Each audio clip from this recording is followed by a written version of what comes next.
विधानसभा निवडणूक तोंडावर असताना आता धनगर विरुद्ध आदिवासी असा एक वाद आता आपल्याला चव्हाट्यावरती येताना बघायला मिळत आहे। आणि आमचा जो विरोध आहे तो धनगर समाजाला नाही, धनगर समाजाला आरक्षण द्या, मात्र आदिवासी समाजाच्या आरक्षणाला धक्का न लावता इतर समाजाला तुम्ही आरक्षण द्या, अशी भूमिका आदिवासी समाजाच्या नेत्यांनी याआधी सुद्धा मांडलेली होती, भूमिका स्पष्ट केलेली होती।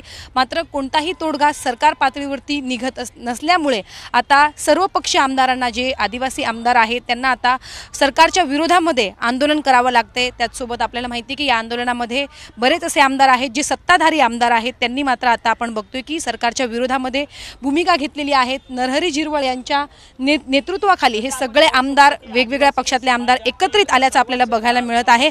आपण त्यांच्याशी बातचीत करूया आणि नक्की काय भूमिका आहे आणि पुढे सरकारला काय इशारा देणार आहे आपण त्यांच्याकडनं जाणून घेणार आहोत। सर, तुमचं आज आंदोलन गांधी पुतळ्यासमोर सुरू आहे, सरकार तुमच्या मागण्यांकडे दुर्लक्ष करते का? सर, तुमची आता काय भूमिका आहे? तुम्ही सरकारमध्ये आहात, सरकार कुठेतरी तुमचं ऐकत नाहीये का? आज या ठिकाणी आम्ही सर्व आदिवासी आमदारांनी जे काही धरणं आंदोलन महात्मा गांधीजींच्या पुतळ्यासमोर जे म्हणजे आमच्या दोन मागण्या आहेत, विजय कुमार गावित तुम्हाला थोड्या वेळात भेटायला येणार आहे सरकारी शिष्टमंडळ, काय तर त्याच्यात एक पेसा भरती जी थांबलेली आहे ती तात्काळ सुरू करावी, आजच सुरू करावी। तोपर्यंत आम्ही आमचं आंदोलन मागं घेणार नाही।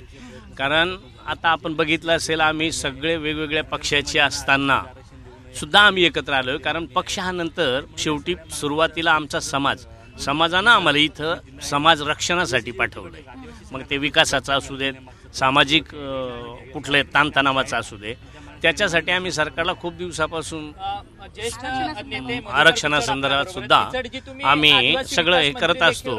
परंतु आज आम्हाला एक वाईट वाटतं की आज पिचड साहेबांसारखे 84 वर्षाचे वय असताना आज ते आमच्या बरोबर आहेत। त्याच्यामुळे आमचा कुठलाही आमदार पक्ष काय असेल नसेल सरकार विरोधी अजिबात आम्ही मान्य काही नेत्यांनी राजीनाम्याची तयारी दर्शवलेली आहे, तर तुम्हाला असं वाटतं की राजीनामा देणं हे खूप आहे का म्हणून द्यायचे?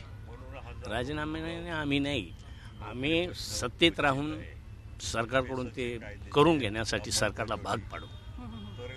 विजय कुमार गावित थोड्याच वेळामध्ये तुमची भेट घेणार आहेत। त्यांनी सुद्धा याआधी असं म्हटलेलं होतं की बेकायदेशीर पद्धतीनं धनगर समाजाला आदिवासीतून आरक्षण देऊ शकतात असं त्यांनी म्हटलेलं होतं मागच्या बैठकीमध्ये, त्यामुळे त्यांच्याही मनामध्ये भीती दिसून येते।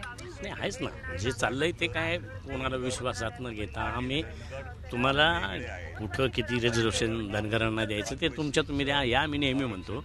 आणि हायकोर्टात ते आरक्षण टिकलेलं नाही, सुप्रीम कोर्टात टिकलेलं नाही, तरी सुद्धा पुन्हा आग्रह केला जातो आणि सरकार त्याला हो म्हणत राहतं। बाहेर सगळी चर्चा होते, आम्हाला आता मान्य नाही। सर, आता तुम्ही सरकारमध्ये आहात, तुम्ही सरकारमध्ये आहात, आपण बघितलं तर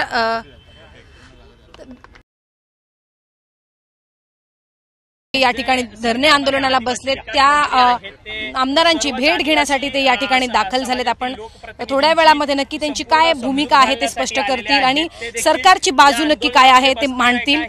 थोड्याच वेळामध्ये ते माध्यमांशी बोलतील आणि नक्की काय आश्वासन आज आपल्या समाजातील नेत्यांना देतात हे बघणं महत्त्वाचं असणार आहे। व्हिडिओ जर्नलिस्ट सुमेध सह, सीमा, जी 24।